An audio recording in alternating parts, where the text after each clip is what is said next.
When people hear the word Gorkha, they often think of bravery and soldiers. But in the hills of Darjeeling, being Gorkha is also about something deeper.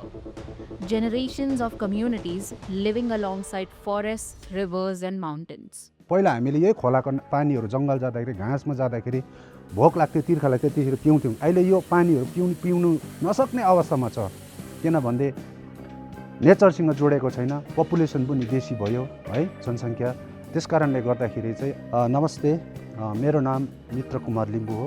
म upper college भेली district दार्जिलिङमा म बस्दछु।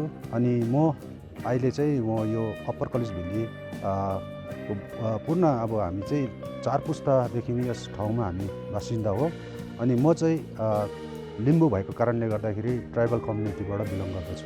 अनि हाम्रो यो इतिहासलाई हामीले पल्टाउँदै हेर्नु पर्दाखेरि चाहिँ सर्वप्रथम चाहिँ यहाँनिर चाहिँ हामीले हेर्दाखेरि लेप्चा समुदायलाई हामी यहाँनिर देख्दछौँ। अनि त्यसपछि राई, लिम्बू, तामाङ यसरी यहाँनिर उहाँहरूको पनि एउटा उत्पत्ति भएको कुरोहरू हामी पाउँदछौँ। Over time, colonial rule transformed the region. Forests and hills slowly turning into tea plantations that shaped life in Darjeeling.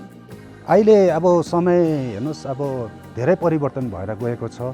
जुन चाहिँ हामी अब 80s को समयमा त्यति बेलाको एउटा स्वच्छ वातावरण थियो। हामी जुन चाहिँ एउटा हाम्रो कल्चर्सहरू थियो एकदमै एउटा नेचरसँग जोडिएको थियो अनुभव गर्छौँ। तर अहिलेको जुन चाहिँ समय परिवर्तन भयो, इन्टरनेटको समय आयो, तर यहाँको मान्छेहरू पनि धेरै नै चेन्जेस भएर गयो। अहिलेको जेनेरेसनको नानीहरूले सायदै म भन्दाखेरि मैले देख्दाखेरि प्रकृतिसँग साह्रै जोडिएको जस्तो मलाई लाग्दैन। धेरै पल्युसन हुँदैछ, प्रदूषण हुँदैछ, डिजास्टर हुँदैछ, पहिरोहरू चलिरहेको छ, किनभने खोला नालालाई स्वच्छ पार्दैन।